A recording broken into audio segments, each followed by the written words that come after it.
We walked for many minutes of silence. His leg like this because it never recovered fully from the torture. And I said, Admiral Stockdale, who didn't make it out as strong as you? And he said, oh, that's easy. It was the optimists. I'm confused. I said, oh, yes, I see you're confused. The optimists, I was not optimistic. The optimists who were the ones who always said, we will be out by Christmas. And Christmas would come and it would go. And we'll be out by next Christmas and it would come and it would go. And they died of a broken heart.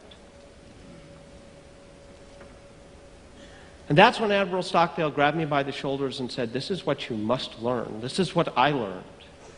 You must never, ever confuse faith and facts. You must never, ever confuse the need for absolute, unwavering faith that you can and you will prevail in the end. Never give up. With the discipline to confront the most brutal facts today. We're not out of here by Christmas. That ability to put those two together, faith and facts, this is what Admiral Stockdale taught. And what we found in all of the great teams as they made their leaps was they came at the world with both sides of the Stockdale paradox.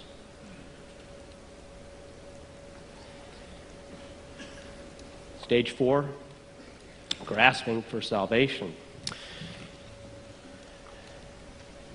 I don't mean that in the way you might.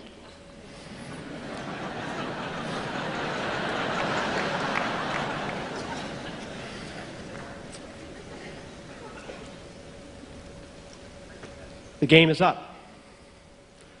The risks that you've denied, the peril you have denied, throws you over the edge and you are falling.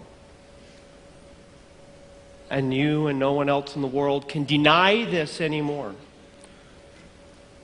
And what we found in the companies that fell at this point is that they went looking for a silver bullet. They went for, I got to have a brand new vision. I need to have a brand new model, a spectacular new innovation, some kind of a mega merger, some sort of giant, instantaneous, radical, revolutionary breakthrough that's going to fix it all at once, or maybe some great charismatic leader who's going to swoop in and save the day.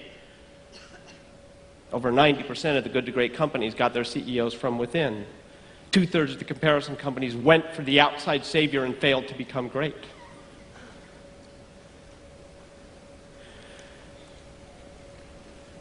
It's actually much more pedestrian than that.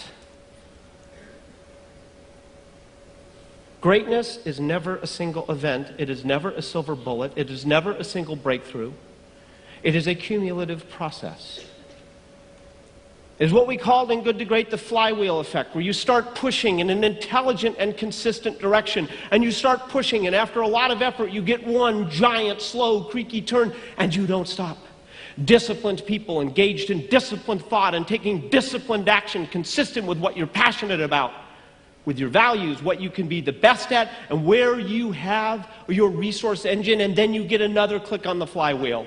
And you keep pushing in an intelligent and consistent direction. Disciplined people engaged in disciplined thought and taking disciplined action. And you get 4 turns, and 8, and 16, and 32, and 100, and 1,000, and 100,000, and 1,000,000. And that big flywheel is going whoosh. And if I were to sit down with Bill Hybels and say, Bill, tell me in all the years of Willow Creek, so what was the one big push that made it go? It's turn upon turn, push upon push, day upon day, weekend upon weekend, member upon member, service upon service, building cumulative momentum in the flywheel. What would Bill say in his session? It's a leadership flywheel. 5 to 10% better every year. So, being a data geek, I pulled out my calculator. This makes you 6.72x better in 20 years. Imagine if you woke up 6 times a better leader. 6 times. 6.7.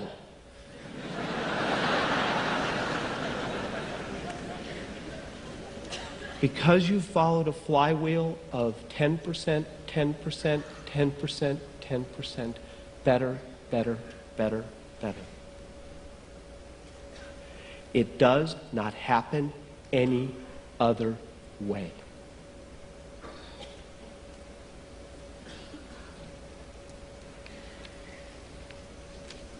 Stage 5, capitulation. Now, I'm not going to talk much about stage 5. By the way, you can go into late stage 4 and still come back as a great enterprise. It has happened. Stage 5, it's over.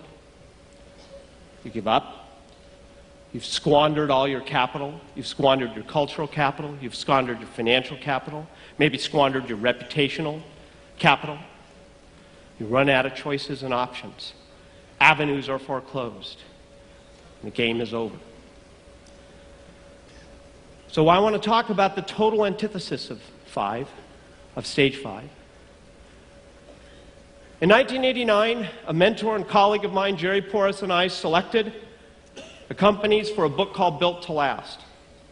We selected 18 companies with the help of a large group of chief executives, what we came to call the visionary companies, enduring great enterprises.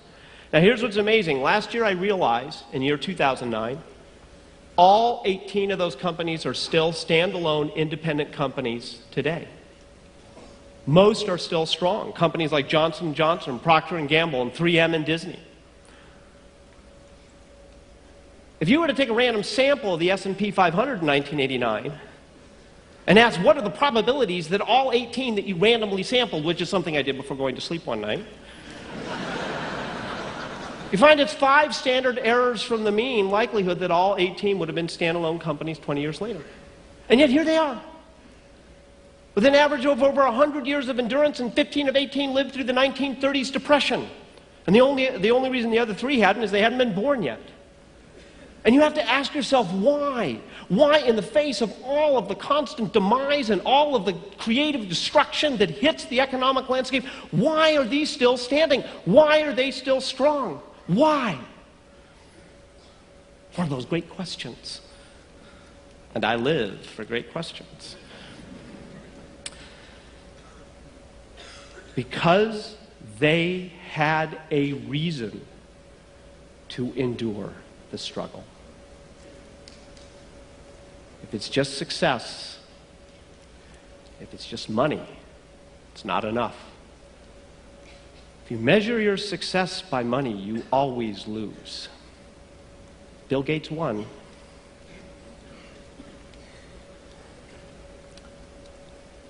They have an answer to the question, what would be lost if we disappeared?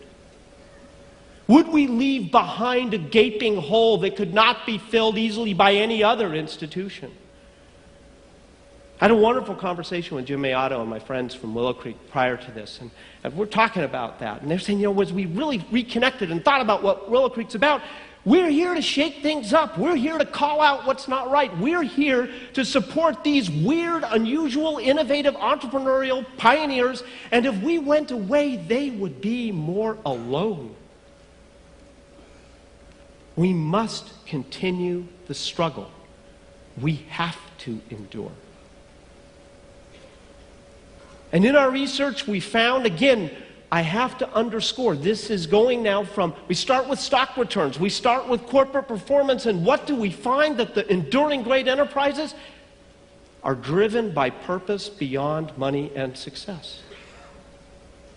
Whether it be Apple and Steve Jobs' passion going all the way back to the early days of I'm building bicycles for the mind that will amplify individual creativity, or whether it be the early days of Sony in a bombed-out building, 1945 in Tokyo, saying, we're going to create a company that will change the image of products, Japanese products as poor quality, and elevate the Japanese national culture. There were 4 of them. They didn't have a product.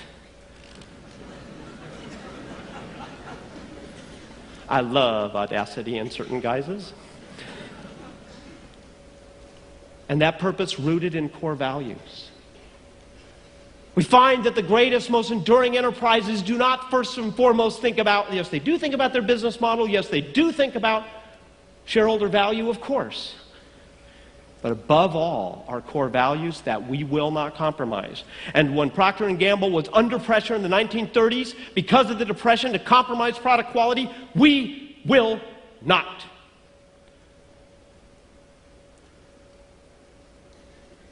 And here we get this idea of purpose and core values by studying business corporations. Imagine in your work the power of values and purpose. Yet in there is a paradox. Because what we find is that the truly great enterprises say our core values are not open for negotiation. They are not open for compromise. They are not open for change. They hold us together. We separate very clearly what we stand for from how we do things. And what we stand for, we will never give up, because if we lose our values, we lose our soul. If we lose our soul, we lose it all.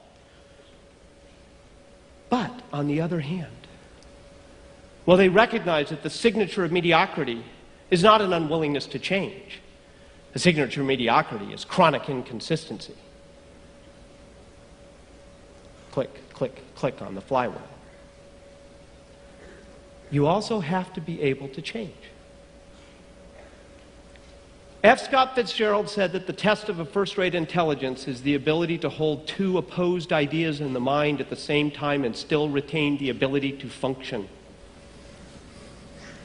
And all the great leaders we've studied are the genius of the and. If you ask them, is it about personal humility or utterly intense ambition for the cause? They will say, and. Is it about confront the facts or retain faith in their ability